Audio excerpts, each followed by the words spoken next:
Vote മോഷണത്തെക്കുറിച്ചുള്ള Rahul ഗാന്ധിയുടെ ആരോപണം 2024 ലോക്സഭാ തിരഞ്ഞെടുപ്പ് അടുക്കുന്ന സാഹചര്യത്തിൽ ബിജെപിയും കോൺഗ്രസും തമ്മിലുള്ള വാക്പോരിന് പുതിയ തലം നൽകി. തിരഞ്ഞെടുപ്പ് കമ്മീഷനെ പ്രതിക്കൂട്ടിലാക്കിക്കൊണ്ട് രാഹുൽ ഗാന്ധി നടത്തിയ വാർത്താ സമ്മേളനം തിരഞ്ഞെടുപ്പ് സംവിധാനത്തിന്റെ വിശ്വാസ്യതയെ തന്നെ ചോദ്യം ചെയ്യുന്ന ഒന്നായി ബിജെപി കാണുന്നുണ്ട്. കേന്ദ്ര ആഭ്യന്തരമന്ത്രി അമിത്ഷാ രാഹുലിന്റെ ആരോപണത്തെ ശക്തമായി നേരിട്ടത് വോട്ട് മോഷണത്തിന് പകരം നുഴഞ്ഞുകയറ്റക്കാർ എന്ന വിഷയത്തെ ഉയർത്തിക്കൊണ്ടാണ്.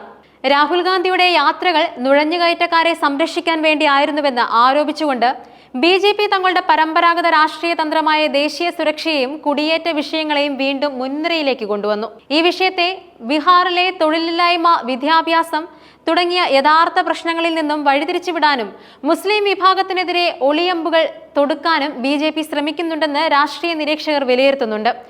വോട്ട് ബാങ്ക് രാഷ്ട്രീയം ലക്ഷ്യമിട്ടാണ് രാഹുൽ ഗാന്ധി നുഴഞ്ഞുകയറ്റക്കാർക്ക് വേണ്ടി സംസാരിക്കുന്നതെന്ന അമിത്ഷായുടെ പ്രസ്താവന ഹിന്ദു വോട്ടുകൾ ഏകീകരിക്കാനുള്ള ഒരു ശ്രമമായി കണക്കാക്കാം. കേന്ദ്രമന്ത്രി അനുരാഗ് ഠാക്കൂറിന്റെ പരിഹാസം വ്യക്തിപരമായ ആക്രമണങ്ങളിലൂടെ കോൺഗ്രസിനെയും രാഹുലിനെയും ദുർബലപ്പെടുത്തുക എന്ന ബിജെപി തന്ത്രത്തിന്റെ ഭാഗമാണ്.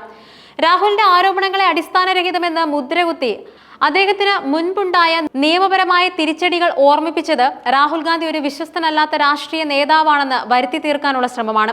ഇത് രാഹുലിന്റെ ആരോപണങ്ങളെ വസ്തുതാപരമായി നേരിടുന്നതിന് പകരം അദ്ദേഹത്തിന്റെ വ്യക്തിപരമായ പ്രതിച്ഛായയെ ചോദ്യം ചെയ്യുന്ന രാഷ്ട്രീയ നീക്കമായി കാണാം.